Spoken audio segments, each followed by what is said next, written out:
Pegiat HAM laporkan Jokowi ke Wali Kota Solo. Dari mana Anda punya bukti bahwa ini punya dalang dan dalangnya belum terungkap?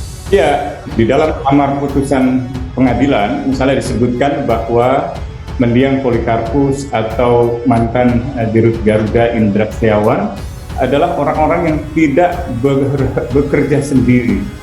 Jadi majelis hakim menilai bahwa mereka bekerja untuk pihak tertentu yang bahkan disebut oleh majelis hakim sebagai pihak yang melakukan operasi intelijen. Kalau diungkap ada penjahat-penjahat yang mengumpet di balik jabatan kekuasaan.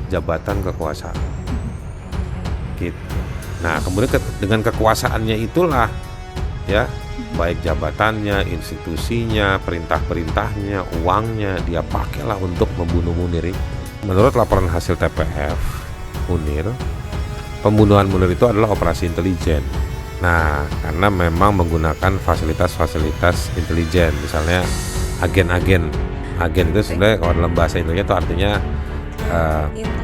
prajurit-prajuritnya. Pemerintah berkomitmen untuk menegakkan, menuntaskan dan menyelesaikan pelanggaran HAM berat dengan mengedepankan prinsip-prinsip keadilan bagi korban dan keadilan bagi yang diduga menjadi pelaku HAM berat. Kami menganggap bahwasanya negara hari ini gagal dalam menuntaskan kasus Munir Syaitonlip. Seperti yang kita ketahui bahwasannya hari ini sudah 17 tahun yang lalu Cak Munir dibunuh di udara, tapi sampai hari ini sudah 17 tahun berlalu tidak ada penuntaskan ataupun negara mampu menyelesaikan kasus Munir Syaitonlip.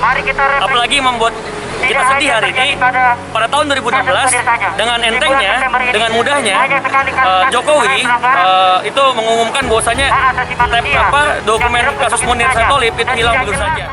Pihak yang mengendalikan para pelaku di lapangan dan pihak ketiga ini paling berkepentingan dengan terjadinya pembunuhan. Yang keempat adalah konseptornya, orang yang memulai inisiatif ini untuk membunuh Munir.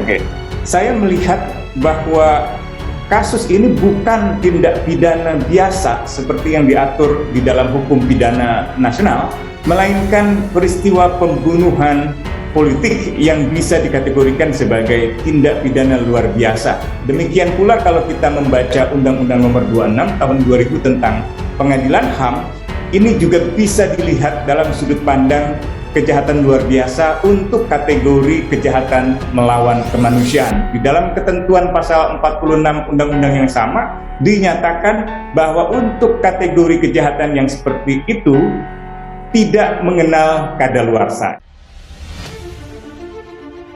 Koalisi Pegiat Hak Asasi Manusia Yogyakarta melaporkan Presiden Joko Widodo ke Wali Kota Solo Gibran Rakabuming Raka.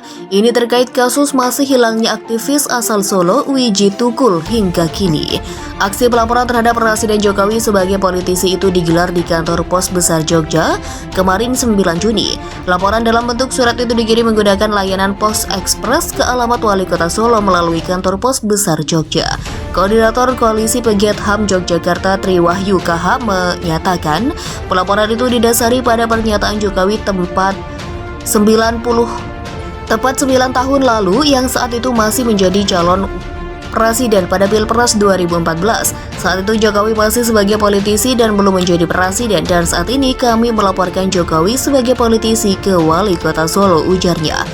Wahyu menjelaskan aksi tersebut merupakan komitmen para pegiat HAM agar Wali Kota Solo tidak tinggal diam.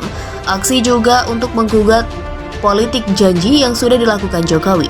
Atas dasar janji palsu, politisi yang berjanji dan mau menemukan Wiji Tukul sebagai orang Solo tidak ditepati, katanya. Menurut Wahyu, dengan laporan ini, ia berharap Gibran tidak pilih-pilih dalam menindaklanjuti pengaduan yang diterimanya. Mengingat Wali Kota Solo sekarang ini cukup responsif atas isu-isu publik, baik yang serius maupun yang non-serius. Ini karena menyangkut warga Solo yang hilang dan ini juga menyangkut nyawa manusia. Dan mohon maaf, jika dia tidak merespon berarti dia tidak serius untuk menjaga keselamatan warga Solo, jelasnya.